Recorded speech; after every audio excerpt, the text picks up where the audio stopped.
Hi friends, welcome to our channel. இன்றைக்கி என்ன வீடியோன்னு பார்த்தீங்கன்னா, நான் ஷார்ட்ஸ்லேயே நிறைய அப்லோட் பண்ணியிருந்தேன். இது வந்து ஒரு டிவோஷ்னல் ட்ரிப் நான் போயிருந்தேன். ஸோ அதை வந்து எல்லா கோயிலோட குட்டி குட்டி கிளிப்பிங்ஸை மட்டும் ஒரு ஃபுல்லாக ஆட் பண்ணி ஒரு வீடியோ ஆக்கியிருந்தேன். ஸோ அதை உங்கள் கூட ஷேர் பண்ணலாம், என்னோடய எக்ஸ்பீரியன்ஸ் உங்கள் கூட ஷேர் பண்ணலாமேன்ட்டு தான். ஃபஸ்ட் வந்து நான் போன கோயில் வந்து முருகரோட முதல் படை வீடு திருப்பரங்குன்றத்துக்கு தான் நான் போயிருந்தேன். அங்கே இப்போ தான் கும்பாபிஷேகமே நடந்துச்சு, ரொம்ப கிராண்டாக நடந்துச்சு. பாருங்கள், அதில் ஒவ்வொரு பெயிண்டிங்ஸும் அந்த குட்டி குட்டி சிலைங்களும் பார்க்க அவ்வளோ அழகாக இருந்துச்சு. உள்ளே வீடியோ எடுக்க அலோவ் பண்ணுவாங்களான்னு தெரியல, நிறைய கோயில்களில் அலோவ் பண்ண மாட்டாங்க. அதனால நான் வெளியே நின்றுட்டு அந்த கோயிலோட அழகை கவர் பண்ணேன். நீங்களும் இங்கெல்லாம் போயிருந்தீங்கன்னா எனக்கு கமெண்ட் பண்ணுங்கள். அதுக்கப்புறம் அங்கே வந்து கோயிலில் பிரசாதம் கொடுத்தாங்க, குட்டியோண்டு பாயசம், சூப்பராக இருந்துச்சு அது. நெக்ஸ்ட்டு பார்த்திங்கன்னா முருகரோட 6வது படை வீடுக்கு போயிருந்தோம். ஃபஸ்ட்டு லாஸ்ட்டு அப்படியே கண்டினியூஸாக போனோம். ஏன்னா இது அதுக்கு பக்கத்துலேயே இருந்து அழகர் கோயில்னு ஊர் போட்டிருந்துச்சி, அது பக்கத்துலேயே இருக்கிறனால நாங்கள் அங்கே போயிருந்தோம். இதுலேயே வந்து மேலே மலையிலையும் வந்து சாமி இருக்குது. அது இவ்வளோ நாள் எங்களுக்கு தெரியாதது. அது வந்து நிறைய பேர் சொன்னனால நாங்கள் மேலே போய் பார்த்தோம். சூப்பராக இருக்குது, கண்டிப்பாக நீங்களும் போய் பாருங்கள். நெக்ஸ்ட்டு நாங்கள் அப்படியே மேலே போயிட்டே இருக்கும்போது ஒரு குரங்கு, அந்த குரங்கு நம்ம சாப்பாடு நம்மக்கிட்ட இருக்குதுன்னு தெரிஞ்சிச்சுன்னா நம்மளை விட்டு நகரவே செய்யாது, க்யூட்டான ஒரு குரங்கு. நெக்ஸ்ட்டு பார்த்திங்கன்னா நாங்கள் அழகர் கோயிலுக்கு தான் போயிருந்தோம். இது கோயிலே அழகர் கோயில். இந்த கோயிலுக்கும் நான் இப்போ தான் ஃபஸ்ட் டைம் வரேன். முருகர் கோயிலுக்கு ஏற்கனவே வந்திருக்கேன், ஆனால் இந்த கோயிலுக்கு இப்போ தான் ஃபஸ்ட் டைம் வரேன். நான் வந்து வீடியோ எடுத்தது வந்து நடந்துகிட்டே வீடியோ எடுத்தனால வீடியோ வந்து அப்படி ஷேக் ஆகிட்டே இருக்குது, அதுக்கு ரொம்ப சாரி.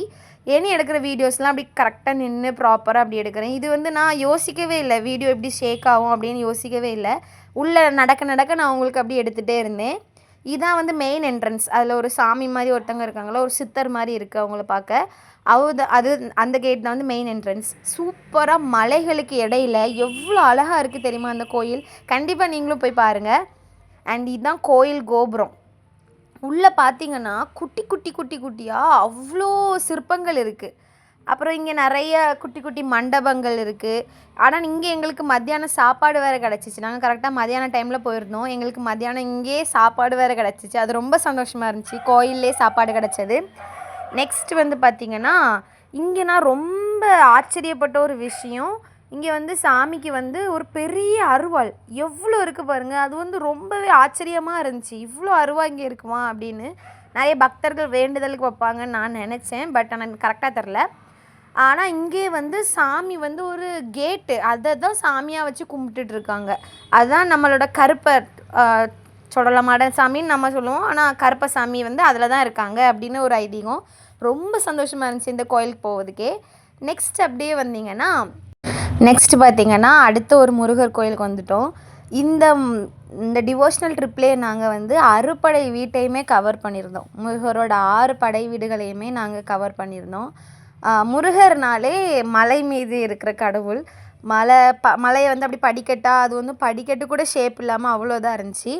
நெக்ஸ்ட் பார்த்திங்கன்னா இது வந்து ஒரு பெருமாள் கோயில். இது வந்து இது நெக்ஸ்ட் டே இது வந்து விலாகு. ஏன்னா ஃபஸ்ட்டு டே இவ்வளோ கோயிலுக்கு போயிருந்தோம். நெக்ஸ்ட் டே வந்து இது ஏர்லி மார்னிங்கே நாங்கள் வந்துட்டனால கோயில் வந்து லேட்டாக தான் ஓப்பன் பண்ணுவாங்களாம். அதனால் அது எங்களுக்கு தெரியாமல் போனதுனால நாங்கள் நேரத்தை வந்து வெயிட் பண்ணிகிட்டு இருந்தோம். அப்புறம் கோயிலில் உள்ளவங்க வந்து எங்கள்கிட்ட சொன்னாங்க, நாங்கள் கோயில் திறக்க லேட் ஆகும் அப்படின்னனால. இந்த கோயில் வந்து சிவகங்கையில் இருக்குது, சௌமிய நாராயண கோவில் அதில் இருக்குது பாருங்கள். இந்த ஒவ்வொரு அந்த வரைபடங்கள், கோவிலோட சிற்பங்கள்லாம் பார்க்குறதுக்கே அவ்வளோ அழகாக இருந்துச்சு. நான் ரொம்பவே ரசித்து பார்த்தேன். எனக்கு இப்படிப்பட்ட குட்டி குட்டி விஷயங்கள் ரொம்ப பிடிக்கும். ஸோ அதனால் ரொம்ப வியர்ந்து பார்த்தேன். அடுத்த கோயில் என்னென்னா இது வந்து ஒரு காளி கோயில். ரொம்பவே பவர்ஃபுல்லான கோயில்னு சொன்னாங்க. ரொம்ப எஃபெக்டிவாக இருக்கும் இந்த சாமியை பார்த்தா அப்படின்னு சொன்னாங்க. இது வந்து சாமி வந்து மழைலாம் வந்தால் மழையில் நனைகிற மாதிரி தான் இருக்குது. ஏன்னா அதுக்கு சாமிக்கு மேலே ரூஃபோ எதுவுமே இல்லை. சாமி பாருங்கள், அந்த பச்சை கலர் ஃபேஸ்லாம் வச்சு பார்க்குறதுக்கே அப்படி ஒரு கம்பீர லுக்கில் இருந்துச்சு. குதிரை மேலே வச்சு நிறைய குட்டி குட்டியாக பக்கத்தில் வச்சு பார்க்குறதுக்கே நல்லா இருந்துச்சு. எனக்கு பிடிச்ச கோயிலில் இதுவும் ஒன்று. நெக்ஸ்ட்டு பார்த்திங்கன்னா கண்ணுடைய நாயகி கோயில். இது வந்து இந்த கோயிலை நான் இப்போ தான் ஃபஸ்ட் டைம் வரேன். இங்கே இருக்க மோஸ்ட்டாக நான் போன கோயில் எல்லாமே இது வரைக்கும் போகாத கோயில் தான். முருகரோட அறுபடை வீடுகளுக்கு ஏற்கனவே போயிருக்கேன். மற்றபடி இருக்க கோயில்களில் வந்து இது வரைக்குமே போனதே கிடையாது. இப்போ தான் ஃபஸ்ட் டைம் இந்த மாதிரி கோயிலுக்கெலாம் வரேன். ஆனால் இந்த கோயிலை பேஸ் பண்ணி நமக்கு ஒரு தமிழ் மூவியே இருக்குது. கோயிலுக்குள்ளே போனீங்கன்னா மேலே வந்து நம்ம ராசியெல்லாம் இருக்குது. இப்போ சிம்ம ராசினா சிங்கம், அப்படி ஒவ்வொரு இது இருக்குது. அதில் வந்து அதுக்கு நேர் நம்ம நின்று நம்ம பிரார்த்தனை பண்ணோன்னா நம்ம நினச்சது நடக்கும் அப்படின்னு. இதுவும் சிவகங்கையில் தான் இருக்குது. நாங்கள் அப்படியே ட்ராவலிங் பண்ணிட்டு இருந்தது வந்து சிவகங்கை, அப்படி வரிசையாக போயிட்டுருந்தோம். ஸோ அதை பாருங்கள், குட்டி குட்டி சிற்பங்கள். நான் எல்லாத்தையுமே உங்களுக்கு கவர் பண்ணணுன்னு ஆசைப்பட்டேன், அதனால் குட்டி குட்டியாக எல்லாமே கிளிப்பிங்ஸ் எடுத்தேன். அண்ட் இந்த கோயில் எப்படி உருவாச்சுங்கிற ஒரு கதை, ஒரு ஸ்டோரியாகவே அப்படி வரிசையாக இருந்துச்சு. ஸோ எனக்கு வந்து ஓரளவுக்கு புரிஞ்சிச்சு. நான் அதை வந்து அந்த படத்து கூட அப்படி ரிலேட் பண்ணி பார்த்தேன். உங்களுக்கும் இதில் ஏதாவது புரிஞ்சிச்சுன்னா நீங்கள் எனக்கு கமெண்ட் பண்ணுங்கள். என்ன படம்னு தெரிஞ்சாலும் அதை நீங்கள் கமெண்ட் பண்ணுங்கள். எனக்கு தெரியும், உங்களுக்கு தெரியுதான்னு நான் பார்க்குறேன். அந்த மூவி என்ன நேம்னு தெரிஞ்சால் எனக்கு கமெண்ட் பண்ணுங்கள். அப்புறம் கோயில் கோபுரத்தை இங்கேருந்து பார்க்கறதுக்கு சூப்பராக இருந்துச்சு. அந்த சூலாயுதம்லாம் எவ்வளோ டீட்டெயிலிங்காக பண்ணியிருக்காங்க பாருங்கள். அடுத்து நெக்ஸ்ட் கோயில் வந்துடுச்சு. இது என்ன கோயில்னு பார்த்தீங்கன்னா, அடுத்து இது பார்த்திங்கன்னா திருவாவுடை சமஸ்தானத்தில் உள்ள கோயில். நம்ம வேலு நாச்சியார் பிறந்த ஊரோட கோயில் இது. இது வந்து ஆத்மநாத சுவாமி கோயில்.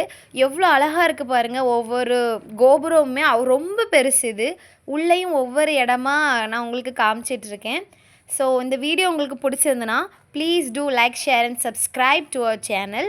இந்த மாதிரி இன்னும் நிறைய வ்ளாக்ஸ் வரிசையாக வந்துட்டுருக்கு. இதை வந்து நான் இவ்வளோ ஷார்ட்டாக முடிச்சுக்கிறேன் குறிப்பிட்ட டைமிங்கில். இன்னும் நெக்ஸ்ட் வந்து நிறைய வீடியோஸ் வந்து இதே மாதிரி நான் ஃபுல்லாக கிளிப்பிங்ஸ் எடுத்து ஜாயின் பண்ணி ஒரு வீடியோ உங்களுக்கு காமிக்கிறேன். அண்டில் தென் பாய்.